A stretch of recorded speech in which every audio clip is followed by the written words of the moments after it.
Pernah kepikiran nggak, kenapa sih ada warung kopi yang ramenya minta ampun, sementara yang lain sepi-sepi aja? Padahal menunya mirip, harganya juga 11-12. Nah, seringkali jawabannya itu ada di dua kata sakti, usaha dan pengelolaan. Hari ini kita bakal kupas tuntas dua pilar ini. Bukan cuma soal apa artinya, tapi juga gimana cara keduanya bekerja sama buat bikin sesuatu jadi sukses. Yuk kita mulai. Oke, ini dia rangkuman pembahasan kita hari ini. Pertama, kita cari tahu dulu, usaha itu sebenarnya apa sih?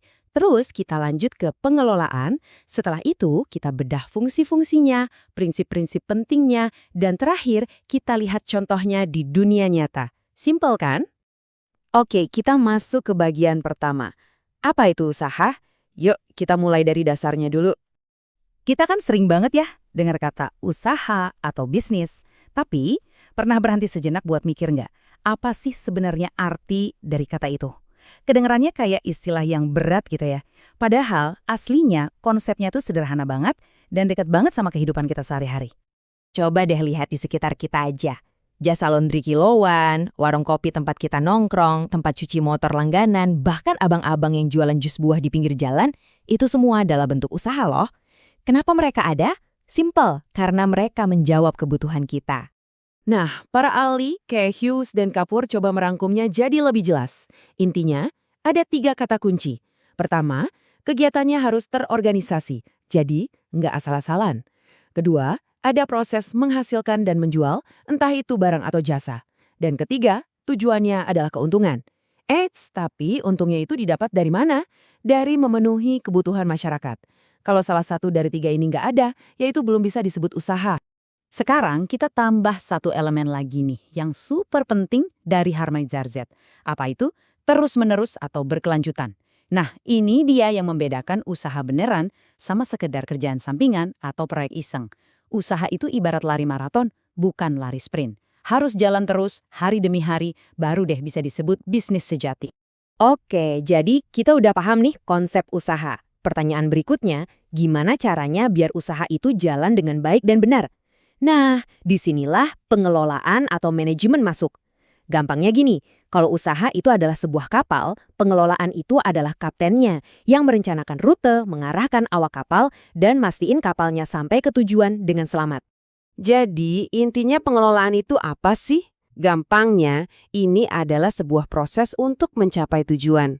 Kita punya sumber daya kan? Ada orang, uang, waktu. Nah, pengelolaan itu adalah cara kita merencanakan, mengarahkan, dan mengendalikan semua sumber daya itu.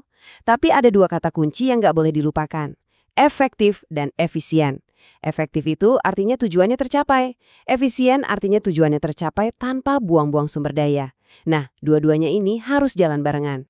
Definisi klasik dari G.R. Terry ini ngebantu banget buat kita ngerti. Kenapa?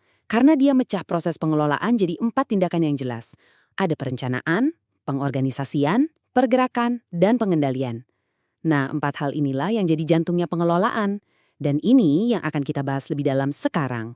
Yap, jadi pengelolaan itu bukan cuma satu tindakan aja, tapi sebuah siklus yang terdiri dari 4 aktivitas utama yang saling nyambung.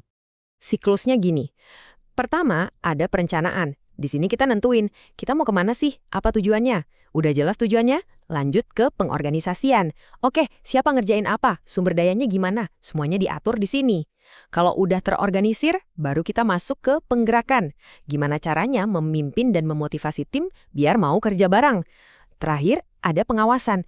Kita cek lagi, udah benar belum jalannya? Perlu ada yang diperbaiki nggak? Dan ini mutar terus. Hasil pengawasan jadi bahan buat perencanaan baru lagi. Oke, kita udah tahu nih 4 fungsinya. Tapi, tahu fungsinya aja nggak cukup. Kita juga harus tahu gimana cara menjalaninya dengan benar. Nah, sekarang kita naik level. Dari yang tadinya cuma melakukan, jadi melakukan dengan baik. Menurut Kamar Rosid, ada 6 prinsip penting nih, apalagi buat usaha yang melibatkan masyarakat.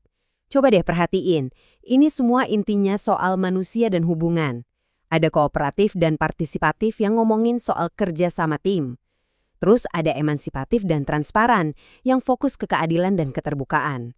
Terakhir ada accountable dan sustainable yang ngingetin kita soal tanggung jawab jangka panjang. Ujung-ujungnya pengelolaan yang baik itu ya tentang bagaimana kita mengelola manusia. Dan yang menarik, Prinsip-prinsip yang kelihatan modern ini ternyata sejalan loh sama nilai-nilai luhur yang udah ada dari dulu. Contohnya dalam perspektif syariah, pengelolaan itu dilihat sebagai sebuah amanah atau kepercayaan. Idenya sederhana tapi dalam banget. Mengelola sumber daya, entah itu punya perusahaan atau punya masyarakat, itu adalah sebuah tanggung jawab besar. Jadi harus dijalankan dengan jujur dan adil. Oke, udah cukup teorinya. Sekarang bagian yang paling seru. Yuk kita lihat gimana semua konsep tadi diterapin di dunia nyata. Soalnya ini kan yang paling penting ya kan? Pengelolaan itu ada di mana-mana. Contohnya, pengelolaan SDM atau sumber daya manusia. Itu artinya kita ngasih pelatihan ke karyawan biar makin jago. Kalau pengelolaan SDA atau sumber daya alam, ya tujuannya biar hutan nggak gundul, biar alam tetap lestari. Bahkan pengelolaan aset bisa sesimpel manfaatin aula skala yang sering kosong buat disewain. Kan lumayan jadi pemasukan tambahan. Dan ini bukan cuma omong kosong loh. Lihat deh, ini contoh nyata riset di BUMDes atau Badan Usaha Milik Desa. Para peneliti beneran pakai 6 prinsip dari Kamarusit yang tadi kita bahas itu. Dipakai buat apa? Buat jadi kacamata untuk menganalisis, mencari masalah, dan nemuin solusinya. Ini bukti kalau prinsip-prinsip tadi itu bukan cuma teori di buku, tapi alat yang beneran bisa dipakai buat bikin sebuah usaha jadi lebih baik. Nah, sekarang giliran kalian. Coba bayangin, besok kalian mau mulai usaha impian kalian. Dari semua prinsip yang udah kita bahas tadi, kerjasama, transparansi, tanggung jawab, keberlanjutan, kira-kira prinsip mana yang bakal kalian jadiin pondasi nomor 1? Nggak ada jawaban yang salah kok, tapi pilihan kalian itu nanti yang bakal nentuin wajah dan karakter dari usaha kalian. Terima kasih udah menyimak pembahasan kali ini.